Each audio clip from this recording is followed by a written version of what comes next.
सरगुजा जिले में प्रशासन के द्वारा लगातार धान खरीदी केंद्रों में निगरानी की जा रही है।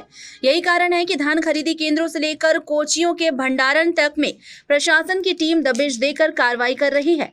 कुछ ऐसा ही मामला सामने आया है सीतापुर के ढेलसरा गांव में, जहां पर संजीत किराना स्टोर में भारी मात्रा में धान के भंडारण की सूचना प्रशासन को मिली थी। ऐसे में एसडीएम सीतापुर अनमोल टोप्पो समेत प्रशासन की टीम ने यहां दबिश दी और करीब 1100 बोरी धान जब्त किया है। जब प्रशासन की टीम ने दुकान संचालक से धान के कागजात की मांग की तो उसके पास कोई भी दस्तावेज मौजूद नहीं थे। ऐसे में प्रशासन की टीम ने प्रथम दृष्टया इसे अवैध धान मानते हुए जब्त कर लिया है। साथ ही दुकान संचालक को यह भी निर्देश दिया है कि जब तक धान खरीदी समाप्त नहीं हो जाती तब तक धान का उठाव या परिवहन नहीं किया जाएगा। अभी जैसे धान खरीदी हमारे यहाँ चल रही है क्षेत्र में, और इसमें कलेक्टर साहब के निर्देश थे कि ऐसे लोग जो कि बिचौलियों का काम करते हैं, जिनके पास अवैध धान हो सकता है और जो समितियों में उसे खपा सकते हैं, उसके लिए कार्रवाई करने के निर्देश थे। उसी निर्देशों का पालन करते हुए हमें सूचना मिली थी कि केसला चौक के पास एक जगह है, कोई व्यापारी है जिनके पास धान का स्टॉक है।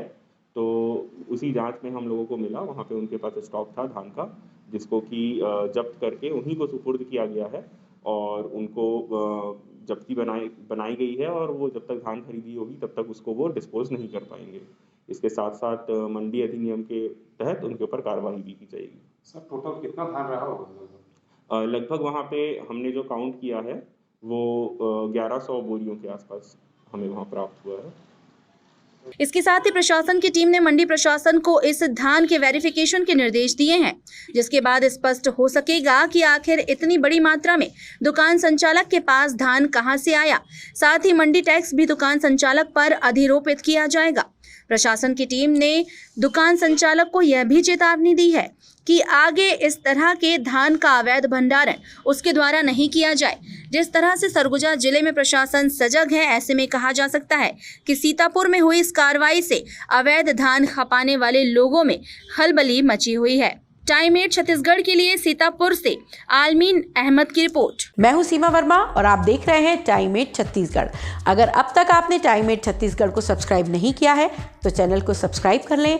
इसके साथ ही चैनल को लाइक, फॉलो और शेयर करना ना भूलें, क्योंकि हमें इंतजार रहता है आपके कमेंट्स का। सरगुजा जिले में प्रशासन के द्वारा लगातार धान खरीदी केंद्रों में निगरानी की जा रही है। यही कारण है कि धान खरीदी केंद्रों से लेकर कोचियों के भंडारण तक में प्रशासन की टीम दबिश देकर कार्रवाई कर रही है। कुछ ऐसा ही मामला सामने आया है सीतापुर के ढेलसरा गांव में, जहां पर संजीत किराना स्टोर में भारी मात्रा में धान के भंडारण की सूचना प्रशासन को मिली थी। ऐसे में एसडीएम सीतापुर अनमोल टोप्पो समेत प्रशासन की टीम ने यहां दबिश दी और करीब 1100 बोरी धान जब्त किया है। जब प्रशासन की टीम ने दुकान संचालक से धान के कागजात की मांग की तो उसके पास कोई भी दस्तावेज मौजूद नहीं थे। ऐसे में प्रशासन की टीम ने प्रथम दृष्टया इसे अवैध धान मानते हुए जब्त कर लिया है।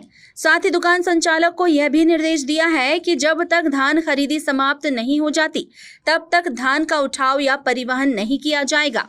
अभी जैसे धान खरीदी हमारे यहाँ चल रही है क्षेत्र में, और इसमें कलेक्टर साहब के निर्देश थे कि ऐसे लोग जो कि बिचौलियों का काम करते हैं, जिनके पास अवैध धान हो सकता है और जो समितियों में उसे खपा सकते हैं, उसके लिए कार्रवाई करने के निर्देश थे।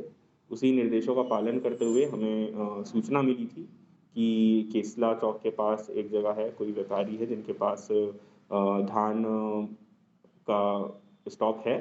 तो उसी जांच में हम लोगों को मिला, वहाँ पे उनके पास स्टॉक था धान का, जिसको कि जब्त करके उन्हीं को सुपुर्द किया गया है और उनको जब्ती बनाई गई है, और वो जब तक धान खरीदी होगी तब तक उसको वो डिस्पोज नहीं कर पाएंगे। इसके साथ साथ मंडी अधिनियम के तहत उनके ऊपर कार्रवाई भी की जाएगी। सर, टोटल कितना धान रहा होगा? लगभग वहाँ पे हमने जो काउंट किया है वो 1100 बोरियों के आसपास हमें वहाँ प्राप्त हुआ है। इसके साथ ही प्रशासन की टीम ने मंडी प्रशासन को इस धान के वेरिफिकेशन के निर्देश दिए हैं, जिसके बाद स्पष्ट हो सकेगा कि आखिर इतनी बड़ी मात्रा में दुकान संचालक के पास धान कहां से आया। साथ ही मंडी टैक्स भी दुकान संचालक पर अधिरोपित किया जाएगा। प्रशासन की टीम ने दुकान संचालक को यह भी चेतावनी दी है कि आगे इस तरह के धान का अवैध भंडारण उसके द्वारा नहीं किया जाए। जिस तरह से सरगुजा जिले में प्रशासन सजग है, ऐसे में कहा जा सकता है कि सीतापुर में हुई इस कार्रवाई से अवैध धान खपाने वाले लोगों में खलबली मची हुई है। टाइम 8 छत्तीसगढ़ के लिए सीतापुर से आलमीन अहमद की रिपोर्ट। मैं हूं सीमा वर्मा और आप देख रहे हैं टाइम 8 छत्तीसगढ़। अगर अब तक आपने टाइम 8 छत्तीसगढ़ को सब्सक्राइब नहीं किया है तो चैनल को सब्सक्राइब कर लें।